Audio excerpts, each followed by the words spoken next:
आशा करता हूँ आप सब बहुत अच्छे होंगे। मेरा नाम है सिद्धांत अग्निहोत्री। स्टडी क्लोज पे आपका बहुत बहुत स्वागत है। यार मैं ये पीपीटी पे लेक्चर कर रहा हूँ। तो आज हम बात करेंगे एक बहुत अच्छे एडिटोरियल टाइम्स ऑफ इंडिया की, अमेरिका किस तरीके से बर्बाद कर रहा है। तो पूरी दुनिया में जो वोटर्स है बहुत गुस्से में है, कहते हैं हमारे साथ तो तुमने बहुत खराब कर दिया यार, ऐसा क्यों? अमीर को अमीर बना रहे हो, गरीब को गरीब बना रहे हो। और ओलिगोपोलिस दिख रहा है। ओलिगोपोलिस मतलब क्या होता है? Control in the hands of few. हम अडानी अंबानी की बात कर रहे हैं, असली पावर इन्हीं के पास है गुरु। ऐसे ही रशिया में भी कुछ ही लोग हैं जो पूरी दुनिया को कंट्रोल करते हैं। एक आदमी 10,000 लोगों को कंट्रोल कर रहा है क्योंकि उसके पास पैसा है, पावर तो ये है। तो जैसे अब बिग 5 कंपनीज हैं पूरी दुनिया में, चंद फैमिली, 3-4 फैमिली है जो सब कुछ कंट्रोल कर रही हैं। सऊदी अरेबिया में अल सौद फैमिली है जो इनके पास पूरी सत्ता है।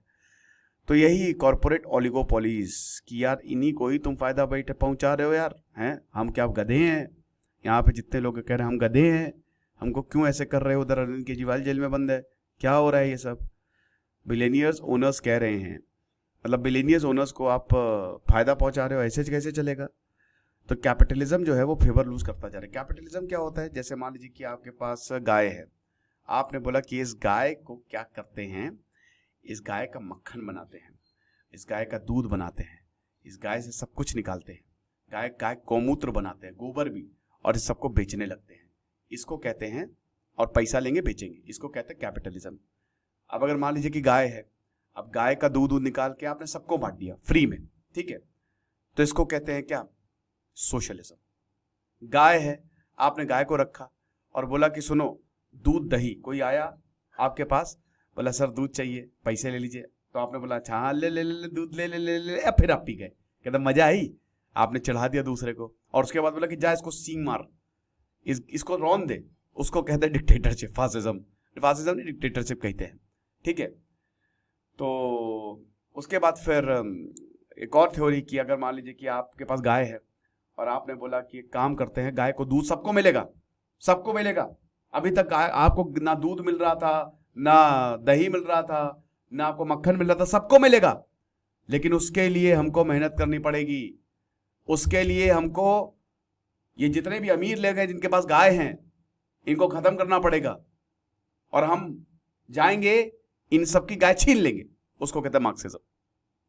बढ़िया एग्जांपल से बता दिया मैंने। तो कैपिटलिज्म मेरे हिसाब से सबसे बेटर है इस समय, अगर आप सबको देखो। लेकिन वैल्यू बेस्ड कैपिटलिज्म होना चाहिए। 50% कैपिटलिज्म, हालांकि सबका 25-25% है तो बैलेंस्ड है, बट सब कुछ सब सही रेशियो में होना चाहिए। दुनिया की सबसे बेस्ट थ्योरी है सोशलिज्म, समाजवाद। लेकिन सोशलिज्म को आप कैसे करोगे इंप्लीमेंट? बिहार में बोला कि समाजवाद आ रहा है, लालू प्रसाद यादव समाजवाद लेके आए। ये कैसा समाजवाद है जहां पे दिन दहाड़े लोगों को मार दिया जाता था, तेजाब से नहला दिया जाता था? शिल्पी जैन केस पढ़ लेना बेटा, ठीक है, एक बहुत शानदार किताब आई ब्रोकन प्रोमिसेस, उसको जरूर पढ़ना।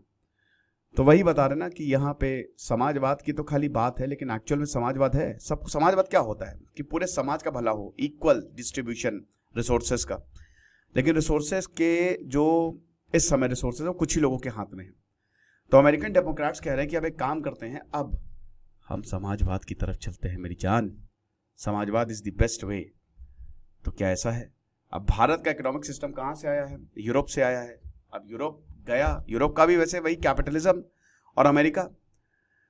तो भारत में, हालांकि जब भारत आज़ाद हुआ तो भारत में तो वैसे भी समाज सबका साथ सबका विकास, अब जैसे वहाँ पे तो चलती ही मक्यालिज्म है, मक्यावलिज्म। वो तो कहते ही है कि भैया सुनो डेस्पॉट बनना पड़ेगा राजा को, राजा की आएगी बारात, और उस बारात में आना है तो पैसे देने पड़ेंगे, ठीक है। अमेरिका कहता है बेच दो, सब बेच दो, जिसमें भी पैसा कमा सको बेच दो। शादी करवा रहे हो शादी बेच दो, औरत बेच दो, औरत भी ले लो, इस औरत भी नहीं ले लो लेकिन पैसे दो। डाइवोर्स करना आ जाओ, डाइवोर्स भी करवा देंगे, उसके भी पैसे लगेंगे। जुआ खेलना आ जाओ, पैसे सब बेच देता है अमेरिका। वो मतलब कहते हैं कोर कैपिटलिज्म है। सोशलिज्म मतलब होता है, जैसे चाणक्य बोलते हैं कि राजा का हित प्रजा के हित में है, तो वो फर्स्ट अमंग्स द इक्वल्स जिसको कहते हैं ना, कि जैसे सिद्धांत अग्निहोत्री तो सबकी आवाज है, सिद्धांत अग्निहोत्री ही आवाज नहीं है, वो सबकी आवाज है, ठीक है। तो बात यह है कि भारत इस तरीके से चलता था, लेकिन फिर आता है 1991, 1991, जब हमको अपनी इकोनॉमी खोलनी पड़ी। इस सोशलिज्म, मैंने बताया ना कि देखिए बहुत थिन लाइन होती है, और मैं इसीलिए अगर प्रैक्टिकलिटी की बात करूं तो कैपिटलिज्म बेटर है, बट वैल्यू बेस्ड कैपिटलिज्म होना चाहिए, जैसे बहुत सारी यूरोपियन कंट्री जो है वो कर रही है। लग्जमबर्ग में 1 करोड़ पर कैपिटा इनकम है एवरेज, आप समझ सकते हो। तो अगर हम उस लेवल पे लोगों को ले आए तो ठीक है। फाइनेंशियल क्राइसिस थी तो हमने अपनी इकोनॉमी खोली, लिबरलाइजेशन, प्राइवेटाइजेशन, ग्लोबलाइजेशन और अमेरिकन मॉडल पे चल पड़े, जिसने हमको काफी फायदा दिया, हमारी इकोनॉमी बढ़ाई, हम टेक एडवांस हुए, टेक सेवी हुए, जो कि जरूरत भी पड़ती है। लेकिन जैसे जैसे क्राइसिस बढ़ता गया 1990 में, वैसे वैसे पॉलिटिकल एलिट्स ने बोला कि सुनिए, रिफॉर्म्स को स्लो करिए, मनमोहन जी किधर जा रहे हैं। तो एडिटर बताते हैं कि जो भारत का अटैचमेंट है, ठीक है, स्टेट से, जो कि ओवर प्रॉमिस करता है और अंडर डिलीवर करता है, ये कर देंगे वो कर देंगे। लालू प्रसाद यादव बेस्ट नेता है भाई, आप देखो उनको कि मतलब उन्होंने इतना प्रॉमिस किया और उसके बाद आईएएस से बोलते थे बड़बा किधर आओ, पीक दान लेके आओ। जितने ब्यूरोक्रेट्स उनका पीक दान लेके खड़े होते थे। आपको पता है शहाबुद्दीन सीवान से पूरी सरकार चलाता था, जो शहाबुद्दीन ने बोल दिया वही होगा, वहीं पे पीआईएल डलती थी। तो ऐसा जंगल राज कुछ बिहार में था। तो यहां ओवर प्रोमिसेस करे और अंडर डिलीवर किया, ठीक है, डिलीवर किया घंटा 12 ना दे, वही हो गया। अब बोला गया कि अच्छा डेमोक्रेसी तो इशू ही नहीं है, बहुत सारी डेमोक्रेसी ने प्रॉस्पर किया है। क्या बात है, डेमोक्रेसी बेटा, सोक्रेट्स बोलते थे डेमोक्रेसी, बेवकूफ लोग डेमोक्रेसी को मानते हैं। अगर डेमोक्रेसी लानी तो पहले लोगों को एजुकेट करो, जो कि सही बात है। एक खराब लीडर सब कुछ बर्बाद कर सकता है। अमेरिका की अगर बात करते हैं, मैं वैसे डेमोक्रेसी को मानता हूं, डेमोक्रेसी दुनिया की सबसे अच्छी चीज है और वैल्यू बेस्ड कैपिटलिज्म होना चाहिए। जिस दिन कुछ लोग यहाँ पे, कुछ महानुभाव बोलता है डेमोक्रेसी नहीं डिक्टेटरशिप लगा दो, बेटा जिस दिन डिक्टेटरशिप हुई ना उस दिन टॉयलेट जाने के लिए भी परमिशन लेनी पड़ेगी, याद रखना। तो अमेरिका जो है, भारत अमेरिका की तरफ चल रहा है, अमेरिका के पीछे पीछे चल रहा है। जो इंडियन बिजनेसमैन है वो अमेरिका को बोलते हैं वाह क्या बात है, लेकिन जो बाइडन आए हैं, अब जो बाइडन जो है वो कह रहे क्या बात है, मतलब पूछ रहे भारत से क्या बात है भाई, क्यों हमारे यहाँ इतना आ रहे हो। तो बाइडन एक सरकार बना रहे हैं जिसमें हर एक चीज हो। और अमेरिका की अगर स्पेंडिंग की बात करें तो जीडीपी उनका 1930 में 3% था। स्पेंडिंग की अगर बात करें मतलब उनकी जीडीपी का 3% था। आप इसको ऐसे समझ लो कि जैसे आप 100 रुपए कमाते हो तो 100 रुपए का आप 3 रुपए खर्च कर रहे हो, आपकी टोटल आमदनी है 100 रुपए, उसका 3 रुपए खर्च कर रहे हो। अब ये स्पेंडिंग बढ़ के 36 रुपए हो गई, यानी कि 100 रुपए का 36 रुपए आप खर्च कर रहे हो। अब देखिए क्या है ना कि ये बड़ी दिक्कत की बात होती है। आप ज्यादा स्पेंडिंग बढ़ाओगे तो स्पेंडिंग कहाँ से बढ़ाओगे, आपके और भी तो खर्चे है ना, खाली स्पेंडिंग ही तो करते नहीं रहोगे। घर का भी किराया देना है, टैक्स भी देना है, माता पिता का ख्याल भी रखना है। तो ऐसी सरकार के साथ है, सरकार स्पेंडिंग करती रहेगी तो सरकार बोलेगी ओके बाय बाय, अच्छा चलता हूँ, दुआओं में याद रखना। रोनाल्ड रीगन 1980 में आए, 1980 से लेकर 1989, 1980 से लेकर 89 तक। तब अमेरिका ने बोला कि टैक्स नहीं लगाएंगे, हम अपना दिमाग चलाएंगे, तो एक्सपेंशन करो। अब बात यह है कि सरकार पैसे कैसे कमाएगी, या तो आपके ऊपर टैक्स लगा दे। भारत में टैक्स के तले लोग बढ़ते जा रहे हैं, लोग मरते जा रहे हैं। कच्चा बादाम में अपनी बॉडी दिखा दिखा के कोई वड़ा पाव बेचता है तो कोई कचौड़ी बेच रहा है, खूब पैसा आ रहा है। वो है ना, ले दिया टेरी डिग्री पर, कोई चाय बनाता है, आपको कितना चाहिए भैया, है ना, कोई बिल गेट्स को चाय देता है, कोई मालदीव उसी पैसे से मालदीव चला जाता है। और हमारे और आप जैसे लोग दिन भर मरते रहते हैं, जो पूरे भारत को बना रहे हैं, टैक्स देते रहते हैं, पिसते रहते हैं, टैक्स के तले हम दब जा रहे हैं। पता है अमेरिका में ऐसे लोगों को फॉलो नहीं किया जाता है, हमारे यहाँ ऐसे लोगों को फॉलो किया जाता है। अमेरिका में सुंदर पिच्चई, अगर एलॉन मस्क सुंदर पिच्चई भारत में होते ना तो उनको बिल्कुल नहीं मिलता कोई। वो भी बेचारे सोच रहे होते हैं, एलॉन मस्क कहते कि चलो थोड़ा बहुत कमा के 1 माला घर बनवा लेंगे, और बहुत ज्यादा पैसे आ गए तो 2 माला बनवा लेंगे, उसमें से कुछ टैक्स चला जाएगा सरकार को, आधा हमारे पास बच जाएगा, और थोड़ा बहुत जो है वो लोन ले लेंगे। और फिर लोन वाले जब आएंगे बैंक वाले तो हमको बहुत दिक्कत। तो यही होता है, क्या करें, यही ये जीवन है, यही जीवन है। तो इसीलिए कह रहे हैं ना कि हमारे यहाँ जब तक आइडल्स नहीं बदलेंगे तब तक यही होता रहेगा। तो अब रोनाल्ड रीगन साहब कहाँ से कहाँ पहुँच गए, मैं बोले कि चलो एक्सपैंड करते हैं। तो जो डेफिसिट है वो रेयर टू रूटीन, और अमेरिका का जो पब्लिक डेट है वो 4 गुना ज़्यादा बढ़ गया। अब डेट कोई दिक्कत नहीं है यार, देखो अमेरिका डेट वही है ना कि अब आपका कमाई है 100 रुपये, खर्चा करो 120, तो यही हो गया 120% हो गया इनका जीडीपी का 1980 से लेकर अभी तक। तो 4 गुना ज़्यादा बढ़ा है भाई। अब बात ये है कि इतना ज़्यादा बढ़ता जा रहा है तो आप बोरोइंग करोगे ना, आप डेट लोगे, आप बोरो करोगे, तो अमेरिका का भारत से भी डेट है, फिस्कल डेफिसिट है, आपको बता दूं, भारत से उधार चुकाना, पैसा कब दोगे मेरा, ये चीज है। तो जो यंग है they are turning to socialism, ठीक है। अब बोल रहे हैं कि बहुत हुआ सम्मान, सोशलिज्म पे चलेंगे, समाजवाद पे चलेंगे, समाजवादी पार्टी ज्वाइन करेंगे जो बाइडन, देखिएगा अगली बार। तो अब जो है हिस्ट्रीज ऑफ कैपिटलिज्म कहाँ पे चली गई, कहाँ पे रॉन्ग चली गई। Era of small government, Ronald Reagan ने सरकार चलाई, छोटी सरकार चलाई, सब कुछ ले लो, खत्म कर देंगे सब कुछ। वेलफेयर स्पेंडिंग जो है वो ज़्यादातर डेवलप्ड इकोनॉमी में 1980 से बढ़ती जा रही है, और अमेरिका में भी बढ़ी, ऐसा नहीं है। लेकिन रोनाल्ड रीगन से पहले अमेरिकन सरकार ने केनीजियन आइडिया को ही अबैंडन कर दिया। अब केनीजियन आइडिया क्या है, रिकवरी के दौरान सेव करो और रिसेशन के दौरान खर्च करो। कहने का मतलब ये है कि जब तुम्हारा बुरा वक्त आएगा तो यही पैसा साथ देगा। कहने का मतलब यही है कि जब ज़्यादा तुम्हारी बैंड बजी हुई है तो जितना हो सके पैसा बचाओ, मकान मत लो, गाड़ी मत लो, आईफोन मत लो। क्या आपको पता है भारत में 70% आईफोन लोन वाले हैं। अब ये जब इनके ऊपर बुरा वक्त आएगा तो बोलेंगे कि अरे कोई बात नहीं, आईफोन बेच देंगे, लेकिन वो आईफोन खरीदेगा कौन, दूसरे के पास तो पैसा ही नहीं है। तो सबसे इंपॉर्टेंट चीज़ होती है मनी इन हैंड, हाथ में पैसा रहेगा तो मजा आएगी। रिसेशन में जब बुरा वक्त आए, जब पैसा नहीं हो, तब पैसा खर्च करना। अब अमेरिका और यूरोप में क्यों मरते हैं, क्योंकि वहाँ पे खाली लोग खर्च करते हैं, वहाँ सेविंग का कंसेप्ट ही नहीं है, क्योंकि सबको सरकार रखती है, सबका ख्याल, सबका साथ, सबका विकास। लेकिन भारत में बहुत अच्छी चीज़ें सेविंग होती है, इसीलिए भारत के बैंक बचे रहते हैं, अमेरिका में बैंक डूब जाते हैं। तो अमेरिका के पास अच्छा खासा डेफिसिट है, और ये आपके लिए भी सीख है, समझ रहे हो। फालतू पैसा मत खर्च करो दूसरों को दिखाने के लिए, बाद में दिखाना जब बुरा वक्त आए, सबकी बैंड बजेगी तब तुम दिखाना, ये देखो 36 इंच का सीना। तो ऐसा है। तो भारत की मतलब अमेरिका का डेफिसिट है, अगर बात करते हैं रिसेशंस की, तो 4% है और रिकवरी 3% है। तो भैया आप देख ही सकते हो कि रिसेशंस में 4% उनका रिसेशन डेफिसिट है और रिकवरी में 3% है। तो ये कुछ खास तो है नहीं। 1990 की बात करें तो फेडरल रिजर्व जो अमेरिका का, जैसे भारत में रिजर्व बैंक ऑफ इंडिया है, वहाँ पे फेडरल रिजर्व है, उन्होंने बोला कि अब हम कांस्टेंट इकोनॉमिक स्टिमुलस देंगे, इंटरेस्ट रेट कम रखेंगे। अब इंटरेस्ट रेट कम का मतलब क्या है, लोग ज़्यादा पैसा लेंगे, लोग ज़्यादा पैसा लेंगे तो भाई लोग ज़्यादा खर्च करेंगे, लोग ज़्यादा खर्च करेंगे तो भैया क्या होगा, इकोनॉमी चलेगी। तो अमेरिका की यही पॉलिसी है, अमेरिका दिखाता है। प्रॉब्लम ये है, क्या है ना कि आप एक भिखारी को ले आओ, उसको बहुत बढ़िया कपड़े वपड़े पहना दो और बोलो कि hey man, this is from Oxford University and he speaks very good English, so I guess you hope for, अरे छोड़ो यार, मेरा ब्रिटिश एक्सेंट बहुत बेकार है, I wanted to talk। तो अब आप बोलेंगे क्या बात है यार, बहुत बढ़िया, ऐसा तो अंग्रेजी ही नहीं सुने हम, भाई यही हमारी नैया पार लगाएगा। अरे यार तुमने आईआईटी क्रैक किया, अरे आईआईटी छोड़ो यार, हम आईआईटी क्रैक करें ना करें, लेकिन इसको देखो।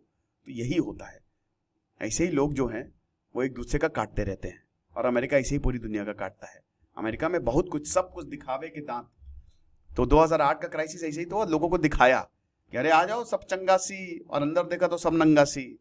लोअर इंटरेस्ट रेट, पैसा लो पैसा लो, मकान चाहिए पैसा लो, हमसे बॉन्ड, एक मतलब सब यहाँ बॉन्ड पे बॉन्ड निकाल दिए हैं, जेम्स बॉन्ड बनाते, सबको बॉन्ड बांट रहे हैं, पहले अमीरों को बॉन्ड बांटे। 2008 में यही तो हुआ। बॉन्ड क्या होता है, बॉन्ड एक पीस ऑफ पेपर होता है, आप पेपर दो आपको पैसा मिलेगा, पेपर आया पैसा गया, पेपर आया पैसा गया, ठीक है। अब अमेरिका 2008 में क्या किया कि इसने बॉन्ड निकाले, हाउसिंग सब प्राइम क्राइसिस जिसको बोला जाता है, ठीक है ना। अब इसने हाउसिंग के अगेंस्ट बॉन्ड निकाले कि अरे यार ये लो यार। अब ये बड़ी बड़ी कंपनी जो कि हाउसिंग लोन देती थी, इनको लगता था कि बॉन्ड दे रहे हैं, पैसा आ रहा है, बना दो प्रोजेक्ट एक के बाद एक। लेकिन क्या हुआ, ये कभी भी रिटर्न ही नहीं कर पाए पैसा। इन्होंने पहले अमीरों को लिया, ठीक है। अब जब अमीरों को पैसा लिया, ठीक है, अमेरिकों ने, इनको लगा कि अमीर वापस करेंगे, अमीरों का हालत खराब होगी, इतना ज्यादा उनके पास भी कर्ज हो गया, वो पास वापस नहीं कर पाए।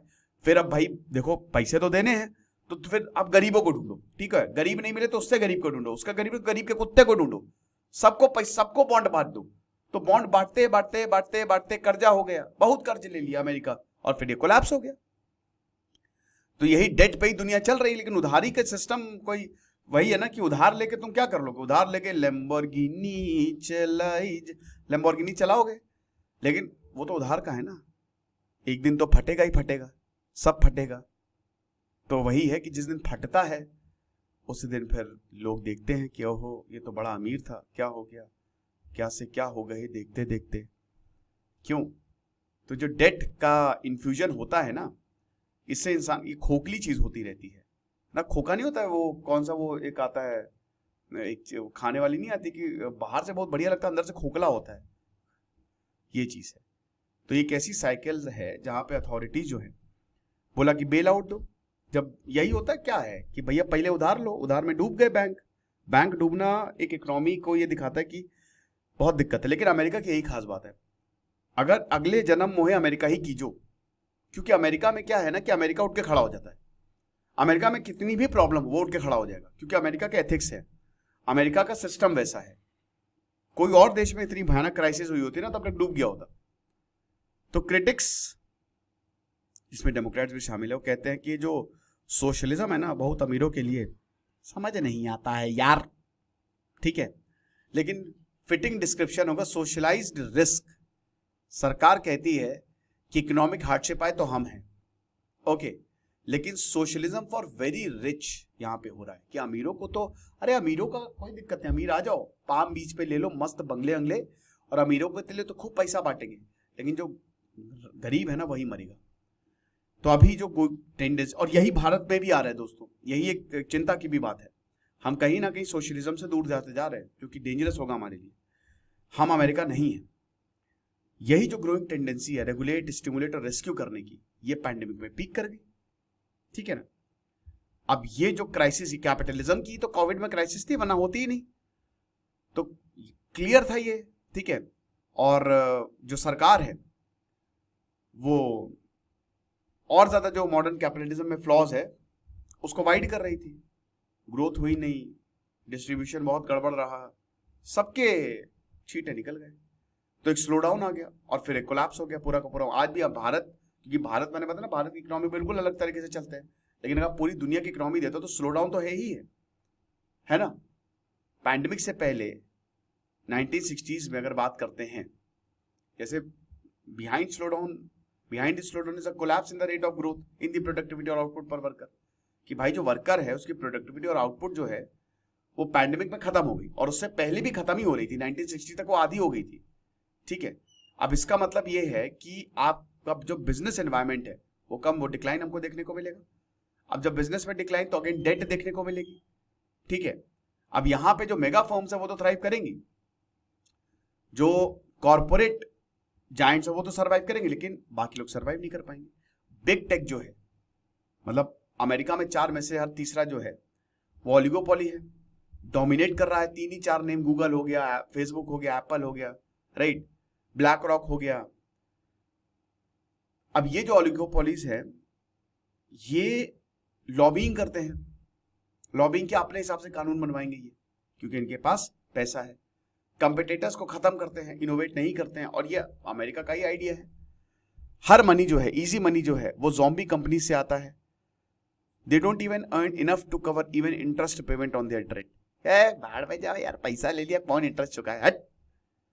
ये क्या करते हैं, ये कहेंगे कि अच्छा इन्होंने लोन लिया, मैं तो भाई सीधा बोलता हूं, लोन मत लो, तुम्हारे पास पैसा है, लोन मत लो, पैसे को इन्वेस्ट कर दो, और अगर कोई चीज में बहुत जरूरी है तभी लोन लो, वरना रुक जाओ, थोड़ा पैसा इकट्ठा कर लो। लोन एक मुझे पर्सनली बहुत बेकार चीज लगती है, ठीक है। तो अब क्या है कि इंटरेस्ट पेमेंट्स जो अब डेट है, ठीक है, अब बोलते हैं कि भैया इंटरेस्ट आ रहा है, तो ये क्या करते हैं, कर्ज चुकाने के लिए दूसरा कर्ज ले लेते हैं, बट वो भी तो कर्ज हो गया ना। अब जापान में ये ज़ॉम्बीज एग्जिस्ट करते थे, जो ज़ॉम्बीज कंपनी थी, लेकिन अभी अमेरिका में हर 5वीं कंपनी ज़ॉम्बी कंपनी है, ओके। तो ये हिसाब किताब हमको देखने को मिला है। पैंडेमिक से पहले अमेरिका नई फर्म जनरेट कर रहा था ओवर हाफ द रेट, लेकिन धीमे धीमे वो कट ऑफ होता गया। इनकम इक्वालिटी जो है वो राइज हुई इसी वजह से। 2000 के बाद no longer explain by the rise of CEO, ये हमने देख ही लिया। अभी गूगल है हमारा सुपरस्टार, जहां पे हर एम्प्लॉय जो है बहुत पैसा कमाता है, अच्छी बात है, लेकिन गूगल के अलावा क्या है समझना पड़ेगा। चाइना जो भी हो वो अमेरिका पे डिपेंडेंट नहीं है। जो देश अमेरिका पे डिपेंडेंट है, ये डिजिटल कॉलोनियलिज्म है, हम डिजिटल गुलाम हैं, है ना। हमारे लोग अमेरिका के लिए काम कर रहे हैं। ये वैसे ही था जैसे भारत गुलाम थोड़ी ना था, मुट्ठी भरी तो थे ब्रिटिशर, लेकिन फिर भी भारत गुलाम था। क्यों? क्योंकि जो भारतीय थे वो ब्रिटिशर के लिए काम करते थे, और आज भी यही हो रहा है। और उसके लिए सरकार को समझना पड़ेगा। उस वक्त भी जो कुछ लोग थे वो अपने लालच में आके उन्होंने जो है वो नहीं किया, लेकिन आज जो है सेम चीज, जो पॉलिटिशियंस टैक्स से लेकर अपॉर्चुनिटीज तक सब देनी पड़ेगी। और कैपिटलिज्म को it needs space for the small and the new to rise up, याद रखिएगा, ठीक है। और अभी ओल्ड कॉन्सेंट्रेशन ऑफ पावर है। ओलिगोपोली जैसे जैसे बढ़ेगा वैसे वैसे जो लोकल लेबर मार्केट है वो एक ही बिग एम्प्लॉयर पे काम करेगा। एग्जांपल के तौर पे मैं किसी का नाम तो नहीं लूंगा, आप ऐसा समझ लीजिए जैसे मैं हूँ, स्टडी क्लोज है, मैंने सारे कंपटीशन को खत्म कर दिया, तो वो एम्प्लॉयर मुझ पर डिपेंड रहेगा। अब मेरी मर्जी में उसको पैसा दूं चाहे ना दूं, समझ रहे हो। ब्रिटेन, अमेरिका वो देश हैं जहां पे लोग ज्यादा कमाते हैं, ठीक है। अब देखिए, एक ना एक टाइम तो ओलिगोपोली आती है। ऐसा नहीं है कि 100 कंपनी बनेगी तो उसमें से 8 ही 9 सर्वाइव करेंगी, बट 8-9 भी तो हो। यहां तो कुछ ही कंपनी है और कंपटीशन को खत्म किया जा रहा है। अब आप बोलेंगे सर इसमें गलत क्या है? कुछ नहीं गलत है इसमें, किसी का, इसमें सबसे ज्यादा फायदा कंपनी का है। और मैंने क्या बताया कि नौकरियां तो मिलती ही है कैपिटलिज्म में, आपको अच्छी नौकरी मिलेगी, नो डाउट। कैपिटलिज्म, अगर मुझे किसी भी चीज को चुनना हो तो मैं कैपिटलिज्म को ही चुनूंगा, बट मैं साथ में सोशलिज्म को भी चुनूंगा। वैल्यू बेस्ड कैपिटलिज्म जिसको बोलते हैं, कि एथिकल कैपिटलिज्म हो तो कमाल हो जाए, जो कि आज नहीं है। हर एंटरप्रेन्योर के जो हाथ है वो गंदे हैं, समझ रहे हैं, वो कोई भी दूध का धुला नहीं है। तो शाइनिंग सिटी ऑन द हिल, ये रोनाल्ड रेगन का विजन था कि ये पहाड़ों पे शहर बनाएंगे, पहाड़ को खत्म करके शहर बनाएंगे, है ना। और उसके बाद फिर जो इंडियन बॉर्न सीईओ है टॉप 100 यूएस कंपनी में, तो 10 इंडियंस, मतलब मैक्सिमम जो वहां पे बड़ी कंपनी है तो भारत के ही लोग काम कर रहे हैं। ये तो मैंने अभी आपको जीसीसी में भारत जो है वो नंबर 1 है। अमेरिका की करंट ट्रेजेक्टरी पे concerns politicians they are criticized. अबे वो अमेरिका छोड़ो, तो भारत के 93% जो पॉलिटिशियंस है वो मिलेनियर्स है। मैं अब इस पे मैं बिल्कुल नहीं कह रहा हूं, मैं कहता हूं इतना पैसा, जी भर के पैसा कमाओ। जो तुम कहते ना पैसा ना कहो, वो मैं क्या बोलूं अब, ठीक है, मेरा मुंह से निकल गई तो वो चीज है, मजाक मजाक में निकल जाता है, बस साले आप हारमोनियम खाते तो मैं नहीं चीज कर। खूब पैसा कमाओ, इतना पैसा कमाओ कि ऐसी की तैसी कर दो, सब खरीद लो। लेकिन जब आप पैसा कमा रहे हो तो आपका दायित्व होता है कि जिस समाज ने आपको इतना दिया आप उसको पे बैक करो। सिद्धांत अग्निहोत्री को आप लोगों ने बनाया तो हम पे बैक करते हैं बहुत कम में कोर्सेज लाके, 200-300 में, ये आपका दायित्व है। लेकिन यहां पे पैसा एकदम कॉन्सेंट्रेट हो जाता है, ठीक है ना। और पॉलिटिशियंस जो हैं वो स्टेटस को ही है, कोई बदलाव थोड़ी ना आ रहा है, यहाँ पे कोई बदलाव नहीं है। मोर बिलियनियर्स आते हैं जा रहे हैं, ओलिगोपोलीज आती जा रही है, पब्लिक डिसकंटेंट जो है वो बढ़ता जा रहा है। तो बैलेंस्ड अप्रोच की जरूरत है, ये हमको समझना पड़ेगा। जो ओवर कॉन्फिडेंस है ना मॉडर्न इकोनॉमिक स्ट्रैटेजी में, डेंजरस है ये। केयरफुल मैनेजमेंट की जरूरत है, सिस्टमिक डैमेज जो है वो नहीं होना चाहिए, राइट। लेकिन वही है कि जो कैपिटलिज्म है वो ह्यूमैनिटी का बेस्ट होप है प्रोग्रेस के लिए, मैं फिर से बोल रहा हूं। लेकिन अब जैसे मान लीजिए कि आप कोल्ड ड्रिंक पीते हो, आप कोल्ड ड्रिंक मस्त पी रहे हो आप बढ़िया तरीके से, तो कोल्ड ड्रिंक नुकसान करती है, लेकिन इसका ऐड तो हर कोई करता है। शराब पीते हो, स्मॉल बनाते जो लार्ज बनाते हो, क्या मतलब है इसका? हम जिन क्रिकेटर्स को पूछते हैं वो ये 11 फलाना 11 ये सब बेच, जुआ खिलवा रहे तुम सबको। तो ये कैसे कैपिटलिज्म? ये बर्बाद करने वाला कैपिटलिज्म है। इससे जिंदगियां बर्बाद हो रही है, समाज बर्बाद हो रहा है। यहीं पे अगर आप बेचो कोल्ड ड्रिंक, लेकिन अगर उसके वो खराब इफेक्ट्स भी लिख दो तो ये होता है वैल्यू बेस्ड कैपिटलिज्म की। जब आप लोगों को बताओ, अवेयर करो कि हाँ इससे दिक्कतें हैं, आप अपनी रिस्क पे पिए, ये आता है लिखा रहता है, लेकिन इतना छोटा लोग उसको बताना नहीं चाहते। या फिर आप उसी में मॉडिफिकेशन कर दो, बेचो आप चीजें, कोई दिक्कत नहीं है, लेकिन अच्छी चीजें बेचो, हेल्दी चीजें बेचो। अब जो हेल्दी चीजें वो महंगी आती हैं, उस पर किसी और दिन हम बात करेंगे, लेकिन ये चीजें चल रही हैं। खुश रहिए, पढ़ते रहिए। जैसे सिद्धांत अग्निहोत्री, साइनिंग ऑफ।